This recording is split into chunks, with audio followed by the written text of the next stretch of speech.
మనం ఇంకొక 2 minutes లో ఫ్లైట్ లో కూర్చుంటాం.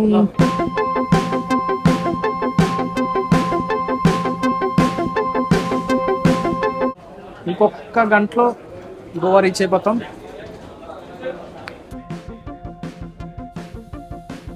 సో బ్యాక్ సీట్స్ అనమాట 25E అనమాట. చూద్దాం. ఇంకా బ్యాక్ వెళ్ళాలి కదా. బ్యాక్ విండో సీట్ కోసం 300-400 ఎక్స్ట్రా కట్టాలి కదా. మళ్ళీ పక్కన కూర్చోడానికి కూడా 400 ఎక్స్ట్రా కట్టాలి. సో నాకు విండో సీట్ వచ్చింది, వీడికి నా పక్కన సీట్ వచ్చింది. ఏం చేస్తాం గైస్? అలిసిపోయిన బతుకులాడిది. అలిసిపోయిన బతుకులాడు ఎవడో రా. సరే, నేను ఇటు తీసుకురావడం వాడి అదృష్టం. అది మనకి తెలిసిందే. మీకు వీడికి ఏమీ తెలీదు, మొత్తం అంతా నేనే చేశాను.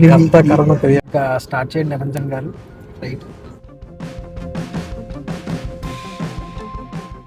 ఇంకొక 2 minutes లో టేక్ ఆఫ్. టేక్ ఆఫ్ అవుతుంది. భయపడితే మనం ఏం సాధించి గెలుద్దాం. భయాన్ని ఎదిరించి ముందుకు సాగా చెవులు గీవనేస్తారా. ఆఫ్టర్ టేక్ ఆఫ్ మా ముఖ చిత్రాలు ఇవి. ఆనందానికి భయానికి మధ్యలో ఊసల్ ఏటంటారు దాన్ని, రకరకాలుగా ఉంది మాస్టర్ అని అంటారు కదా. అదే మోపా ఎయిర్పోర్ట్ కి. సో అందరూ దిగిపోతున్నారు, మేము కూడా దిగాలి. ఒరే హరిప్రేమ బ్యాగులు తీసి నాన్న. జర్నీ అయితే బాగా జరిగింది. And now we are in on the way to ఏంటది లగేజ్ దగ్గరికి వెళ్తాం ఫస్ట్. అండ్ దాని తర్వాత మన ట్యాక్సీ కార్ అయితే వస్తుందా లేదా అని చూడాలి. ఈ 4 days మాతో పాటు అది థర్డ్ పర్సన్ అనమాట. మమ్మల్ని రిసీవ్ చేసుకుంటుంది కారు, మేము కూడా కార్ని రిసీవ్ చేసుకోవడానికి వెళ్తున్నాం. చూద్దాం. హబీబీ కమ్ టు దుబాయ్. సరే, హబీబీ కమ్ టు గోవా. సో గోవాలో రాగానే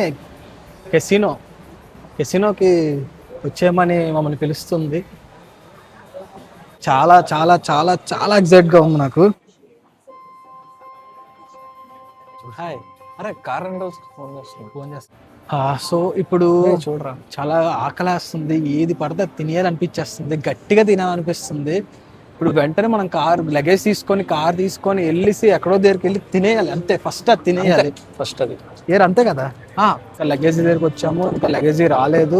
సో అది తీసుకొని మనం కార్ దగ్గరికి వెళ్ళాలి. ఇది వచ్చి నా దగ్గర ఏమో నాకు తెలీదు. నా బ్యాగ్ కూడా వచ్చేసింది.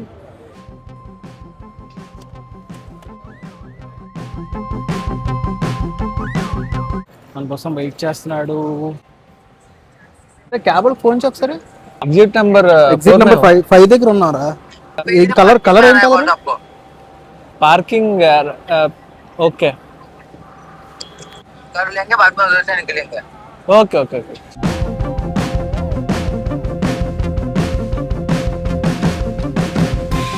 ఇంకొక అప్డేట్, క్యాబ్స్ మాఫీ కూడా ఉంటుందంట. అంటే ఇక్కడికి ఆడి క్యాబ్ తెస్తే వీళ్ళు ఎవరు ఇక్కడ ట్యాక్సీ డ్రైవర్ లేదా అంటారని అంటున్నాడు. మరి సో వెంటనే ఎక్కేస్తాం కదా రాగానే. సో కార్ వచ్చేసింది.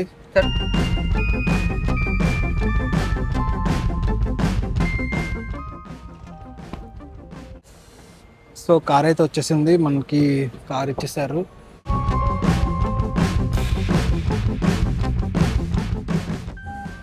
ఓకే, స్మూత్ గా ఉంది కార్ కూడా. చాలా మంచి మెయింటెనెన్స్ చేస్తున్నారు హబీబీ కార్స్ వాళ్ళు. హడావుడిగా తీసుకున్నాము. ఏంటంటే అక్కడ ఎక్కువసేపు ఉండకూడదంట బయట వెహికల్. సో అందుకే వేగంగా నేను వీడియో కూడా తీసుకోకుండా బయట తీసుకొచ్చి ఇప్పుడు కార్కి చూడండి మొత్తం చెక్ చేస్తున్నారు. ఏమైనా స్క్రాచెస్ ఏమైనా ఉన్నా ముందే వీడియో తీసుకొని ఉంచుకోవడం బెటర్ అని చెప్పాను కదా, అది ఇప్పుడు తీసుకోమన్నారు. సో అందుకే బయటకు వచ్చి ఇప్పుడు చేస్తున్నాం అదంతా. బాగుంది కార్ అయితే. లోన ఇంటీరియర్ అయితే చాలా బాగుంది, మన వీడియోస్ కి చాలా బాగుంటది. ప్లస్ ఇంకోటి ఏంటంటే పికప్ అంతా మంచిగానే ఉంది. ఇది 80 kmph, అంటే 80 కంటే ఎక్కువ మనం వెళ్ళాము ఎక్కడికి. 80 kilometers కంటే ఎక్కువ స్పీడ్ వెళ్ళాము. అది లాక్ పెట్టేస్తారంట. సో ట్రావెలర్స్ కి తీసుకున్న వాళ్ళందరికీ ఈ మాత్రం ఇలానే ఉంటుందని చెప్పారు. సో హరిప్రియన్ కూడా వీడియో చేస్తున్నాడు అక్కడ, ఎందుకంటే మన చెకింగ్ కూడా చేసుకోవాలి కాబట్టి. వాళ్ళు చేస్తున్నారు, మనము తీయాలి. సో ఈ విధంగా స్టార్ట్ అవుతుంది ట్రిప్. మన కార్ థర్డ్ పర్సన్ మనకి వచ్చాడు. సో హబీబీ కార్స్ తీసుకున్నాం, మంచిగానే ఉంది. ఓకే, మనం ఇంకా చూద్దాం. So keep watching.